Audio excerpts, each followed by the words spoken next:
I'm your host, Dennis Horvitz, the David Letterman of the Hopelessly Damned. We are doing another one of our Sunday brunches.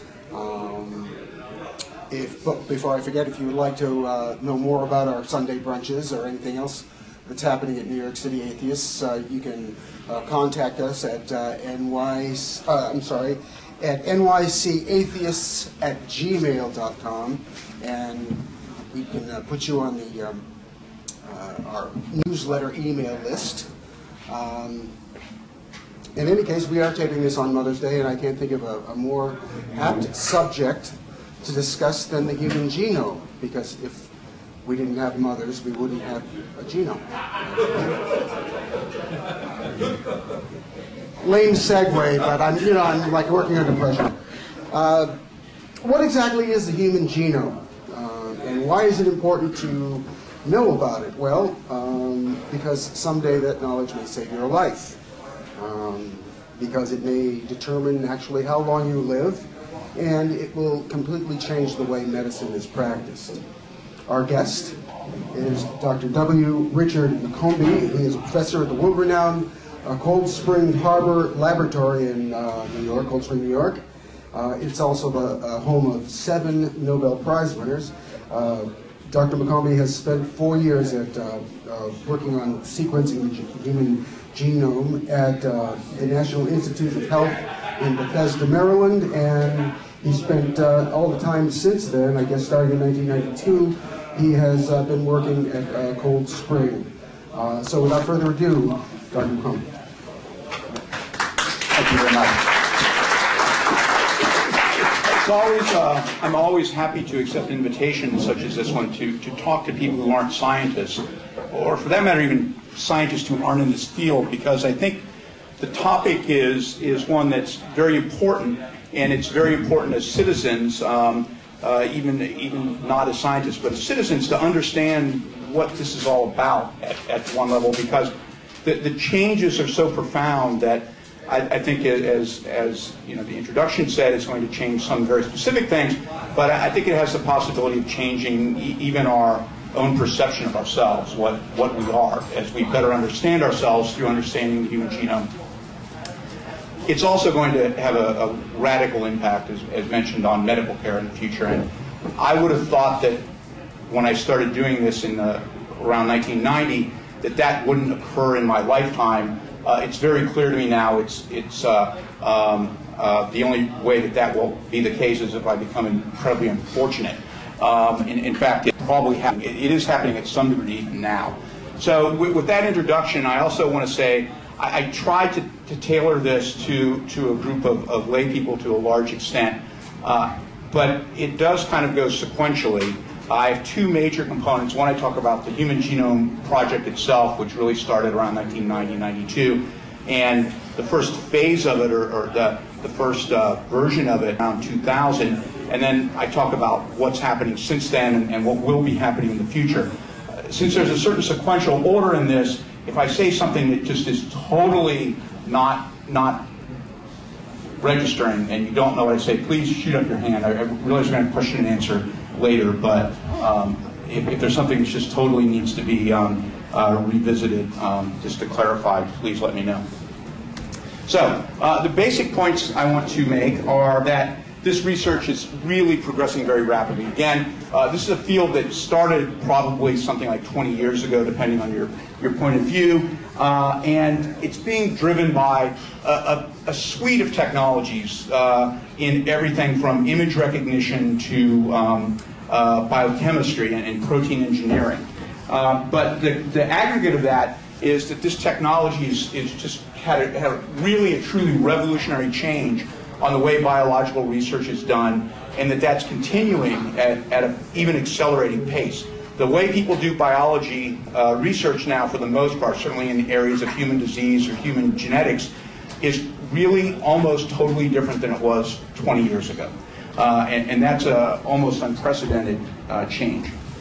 So the genome of an organism, what do we mean by that? It's really the complete set of inherited changes, the complete genetic component of an individual. And it's based in DNA, and it's the 3 billion, roughly, bases of the human genome the nucleotide molecules of DNA that comprise each of our genomes. What that DNA code has is essentially a set of operating instructions. And those operating instructions determine our biological components. And so those operating instructions include the ability to make all the proteins in our body, as well as the signals on to regulate them when those are made. These have a wide range of impacts on us, and it's because of that, the fact that we're largely comprised at the biological level of that set of codes, that this genomics has such a big impact. So the reasons are that a lot of very complex problems, many diseases, and even things like behavior and memory are determined by this code. So when I was, many years ago, when I was a graduate student, I took a pathology course, and the way the pathology professor explained it when he was talking about the difference between genetic components of disease and environmental components, he said, on the one hand, you have Huntington's disease. If you have the gene for Huntington's disease, unless you die from something else first, you will get Huntington's disease. Nothing in your environment will change that. If you have that gene, you'll get Huntington's disease. On the other hand, if you step in front of a semi-tractor trailer going 80 miles an hour on an interstate highway, your genetic components are irrelevant. And everything else is in between. And that's a pretty good first approximation for the gene interaction environment quandary. They both matter. So genomics also really lets us then integrate these very complex information at the level of this basic code. And from an intellectual standpoint of understanding things, the genetic code or the genomics of an individual or the human species really almost is like a common currency that helps biologists understand these complex processes. The other thing that's happening, and when I spoke to graduate students at our institution last year, I pointed this out. I said to them, if you're a biologist now, at your age, just in graduate school, and you aren't very facile with computers and bioinformatics, you have no future in biological research. And they kind of looked at me like I was crazy, but I'm not. And it's, if you think about it, I may have some slides in here, I may have taken them out, but it used to be that to clone a gene would take, before you had the genome, it would take months to years. Now basically, if you have some information about that genome and that gene, you can actually essentially identify it on the computer with a computer search. That takes milliseconds. And that kind of accelerative change is part of this revolution that's happening. So I mentioned that the human genome was about 3 billion bases. That's a rough approximation. These are the sizes of some genomes of a variety of organisms. Again, each of these numbers represents, so this 3 billion is the nucleotide components, individual nucleotide components, and I show what those are a bit later, of the genome. So you can see human is about 3 billion. There's very little, at one level, there are some other levels I'll show, correlation between genome size and organismal complexity. So if you look at this, you'll notice that both the wheat and pine genomes are 5 to 6 times larger than the human genome. That's a complex situation as to why that is. It's not fully understood, but this gives a perspective of, mainly I wanted to show this to show some of the numbers involved in determining what a genome, the genome code of an individual organism. So again, to put it in perspective, viruses are anywhere from 30,000 to 300,000 to 300,000 bases. The human genome is 3 billion bases. A lot of our favorite lab pets like yeast and C. elegans are 10 to 100 million. Drosophila, fruit flies, those kind of things are the smaller genomes, which was fortunate. All mammals are roughly, whether it's mouse or human or dog or chimpanzee, I'll mention all of these later at some point, are about 3 billion. So, those 3 billion bases are comprised of 4 chemical components: adenine, cysteine, guanine, and thymine. And if you printed out that code from one person, it would be about the size of 150,000 telephone books. This is a slide I should credit from the National Human Genome Research Institute. Anytime you see a slide with that little logo, that will be one of their slides that they provided for talks like this. Very often, a disease is caused by a single change in one of those 3 billion bases. Not always, but very often. There's a number of genes. There's a number of diseases where that's the case. If you think about it, finding one of those changes is a lot easier if you actually have the books ahead of time. Not easy, but easier than if you think there's 3 billion possible places where this change could occur and I don't know any of them or don't know anything about it. So one of the reasons for doing the Genome Project was in fact to get that reference telephone book, the book from one person to help find any of the genes that people were looking for diseases.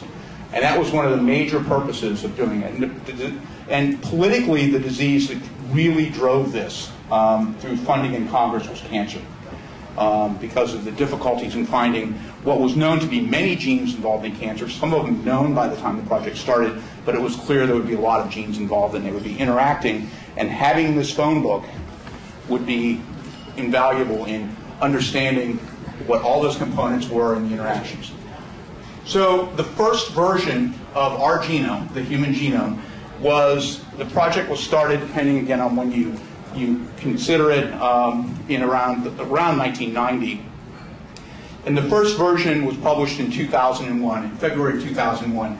And this is the cover of the issue of Nature, the scientific journal, British scientific journal actually, where this was published.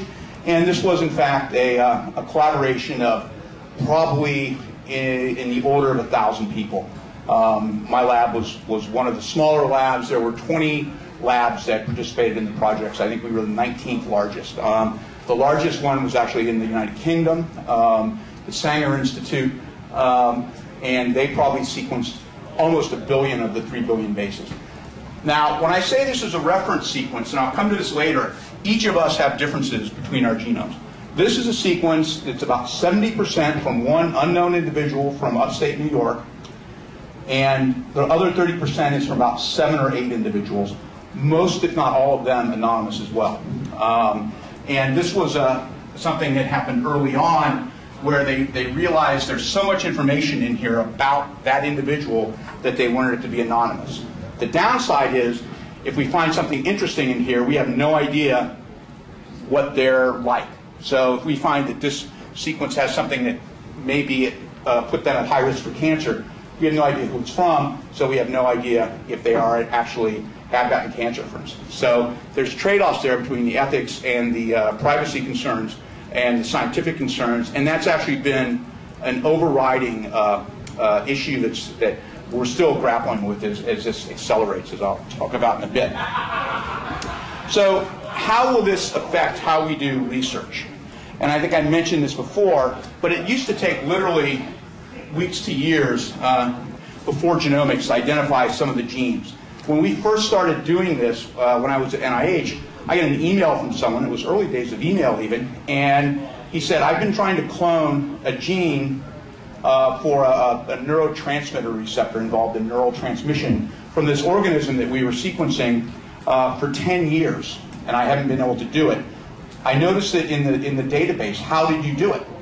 And I actually said, we did it by random. We basically, the idea is sequence everything. And because the technology had so changed that instead of people spending weeks or months or even years to refine what they sequenced, we literally plated out things on a plate, picked everything that grew and sequenced it because the technology had changed so much.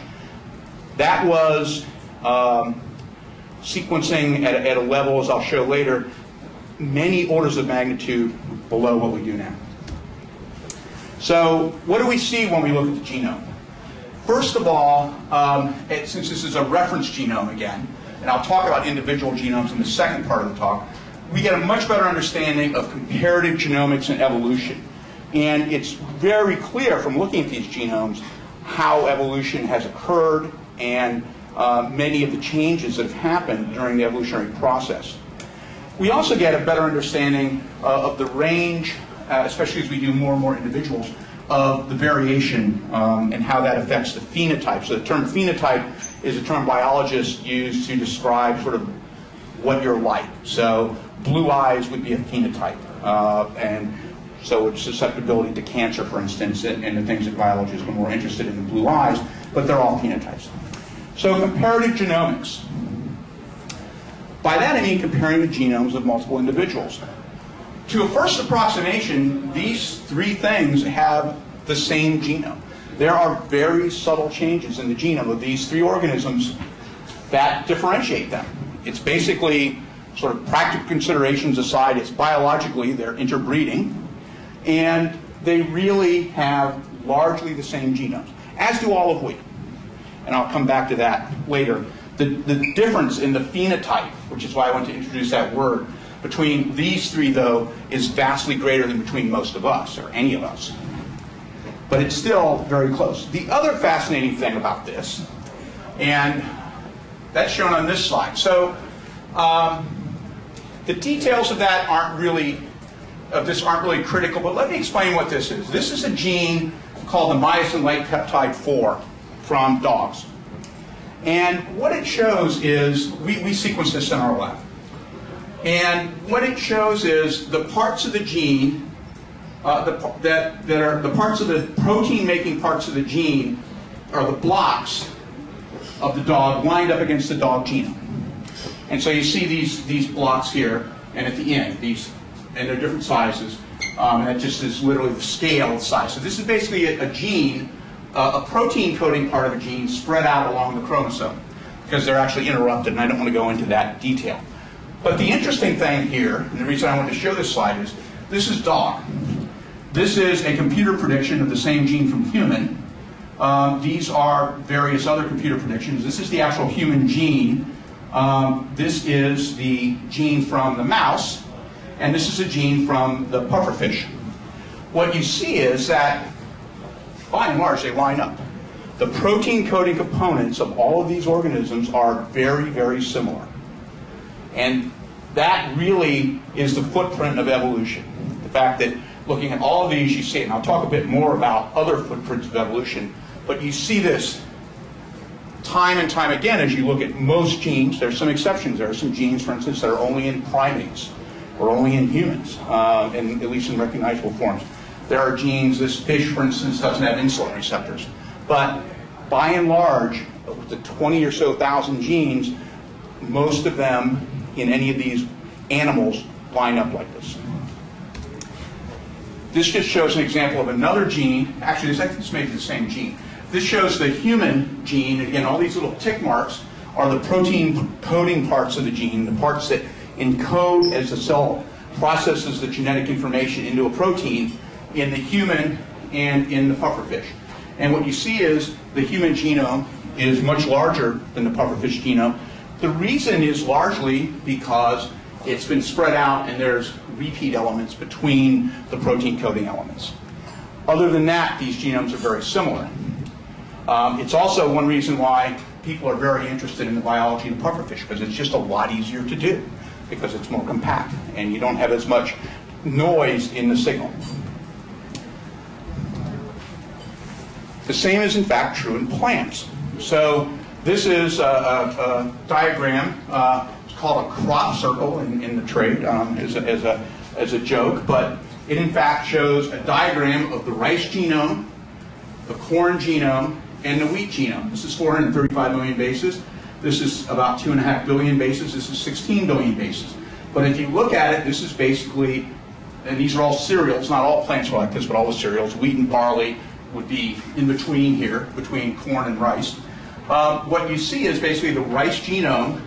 The essential components are largely in order, but spread out, and in fact duplicated in the corn, and then duplicated again in the wheat genome.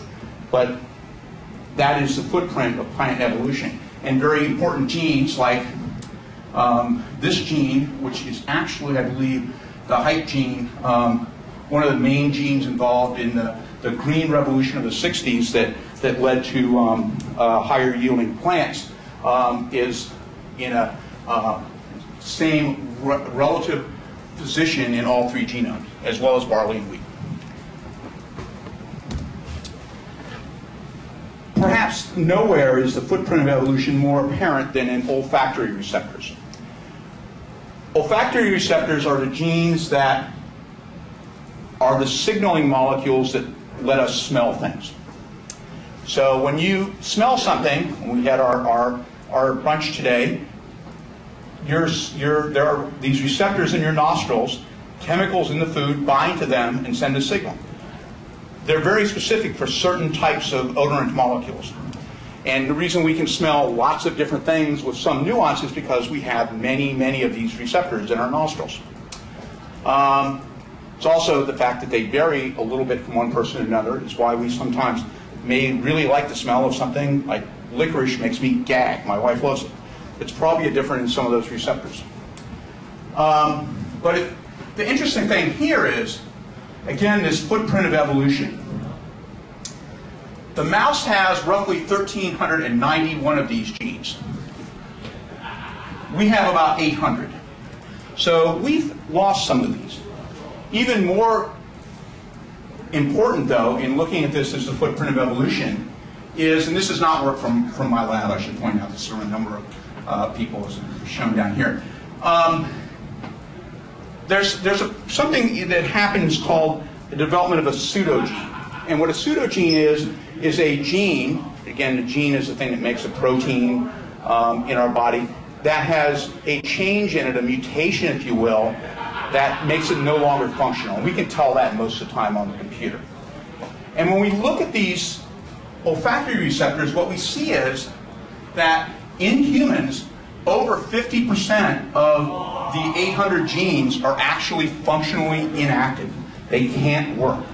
So we've lost more than half of the genes that the mouse has. So these are all, roughly these 802 are all in the mouse. We've lost a few that are totally unrecognizable and we don't see. But even of the ones that we can look at and say, oh, that's an olfactory receptor, more than half of them no longer function because they've gained mutations during evolution. But the residue is still there. So this is a case where we have hundreds of genes which don't function. The only reason we have them is our common ancestor with the mouse had them, because they're not functional entities. Even more interesting is if you look at primates.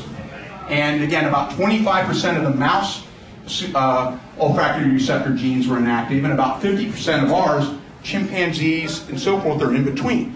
Which, if you think of the biology of these organisms, how much a mouse depends on smell versus a chimpanzee versus us, makes perfect sense. We are not nearly as dependent upon our sense of smell for things like running from prey as a mouse is, or even a chimpanzee. And so this is consistent with the biology of the organism. And again, the chimpanzees have roughly the same number of 800 to 1,200, with about a third of them inactivated because of mutations. But the residues are still there, showing that their common ancestor actually had these, as did ours and the mouse common ancestor. They just no longer have them as part of their repertoire for smell. So for the second half, and well, a bit more than half, I want to talk about individual genetic variation. Again, remember that first genome sequence took about 10 years to do. It took 600, 800 people, minimally. I've seen the cost estimated anywhere from 50 million to 300 million. I actually was describing this process, giving a tour to our lab to former Governor Spitzer, actually, and I said it took 10 years, and he said, really? I would have said it took 100,000 years. He said, well, fair enough point, because it took us that long before we could do it the first time. It took us 10 years once we started trying. But that took anywhere from 10 to 100,000 years. So I want to talk about why individual variation, not just, again, this reference composite sequence that we did over a 10-year or 100,000-year period, but about individual sequence. So the reason that's important is everyone in this room here on each of our chromosomes has about, on average, one variation from the next person per 1,000 bases. So if you think of that, over 3,000 bases, that's about 1 million variants between any two individuals. Those variants are really, at a biological level, responsible with interaction with the environment, but are responsible for our individuality. our susceptibility to disease, our susceptibility to environmental insults, our longevity, as well as to some extent our behavior. This is an interesting example that I wanted to use just as an example. So this shows actually a genetic change between individuals. And it's going to be a little hard to see. This was a gel analysis done by someone in our lab. This is actually a change involving more than one single nucleotide. And so I talk mostly about variation in terms of a single change out of that 3 billion. This is a change that involves a segment of about 100 nucleotides that are contiguous. What you can see here is that this same region, without going into details, is present in 3 different forms. A large form, a medium form, and a small form. And I apologize, that's hard to see. Any individual is going to have 2 of those. One from each chromosome, one from their mother, one from their father. They can have 2 of the same. They can have two medium, like this person, they can have a medium and a large, they can have a medium and a small. They're independent events, but they have 2 of these. What this paper shows is the impact of these. And what these researchers found is that depending on which version of these you had and your environment, it had a statistically significant impact on your behavior. One form of this region of the genome, if you were abused as a child, makes you much more likely to have criminal behavior or abusive behavior towards your own children than if you have the other 2 forms. If you're not abused as a child, having that form has no impact on your behavior statistically.